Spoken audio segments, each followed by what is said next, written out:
Well, we are involved in passing some of the most significant legislation we'll consider in this Congress, and that is the Kids Online Safety and Privacy Act. We have been alerted by the Surgeon General, by the American Association of Pediatricians, by numerous groups, that social media is harming children. In fact, it's really disturbing. The Surgeon General released data showing that all kids between the ages of 13 and 17 report using social media, and almost a third of them report they use it, quote, almost constantly. And that is a real problem. So what we've done on a bipartisan basis, we were able to get the procedural vote 86-1. That seldom happens in the Senate. We're moving now to consider the actual bill, and I'm confident we'll pass it this week.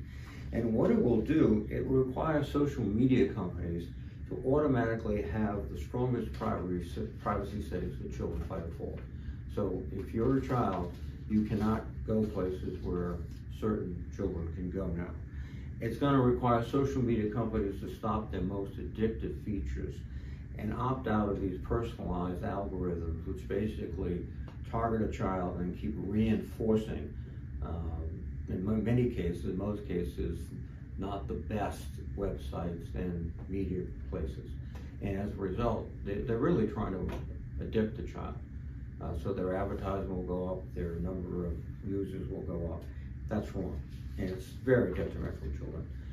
We're also going to ensure that online platforms have active measures to help bring down the unfortunate rise in suicides, eating disorders, substance abuse, which we're seeing in children. They should be helping, not hurting, and we're going to make them do that. So as a result, this is legislation that is overdue. It's necessary, not only from a social standpoint, but from a healthcare standpoint. And I believe very strongly, given our first vote, that we're going to pass it this week and take a huge step forward, encourage the House to pass it as soon as they return, and for the first time we'll have a way to help children use social media in a positive way. Well, we want parents, and I am one of them, to be aware of the social media use, to actually call timeout occasionally, saying you can't have that in your face 20 hours a day. You know, you have to have other activities, you have to be engaged in things beyond just staring at a phone. That's the parent's responsibility, and that won't go away. But unfortunately, the deck is stacked against parents, because these algorithms and the whole approach of social media companies is we want to get these kids hooked. And so, you know, late at night, they'll pull out their phone, etc. We've also seen it in schools, where some school departments now are saying you cannot have a cell phone with you all day, because what they're seeing in some classes is they're not paying attention to the teacher, they're just looking at this addictive device. We want to stop that.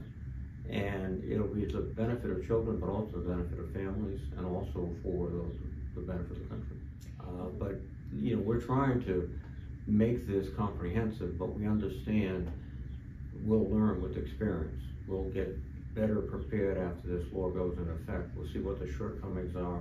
We'll see if it can be corrected. And this topic is so bipartisan and so central to families these days.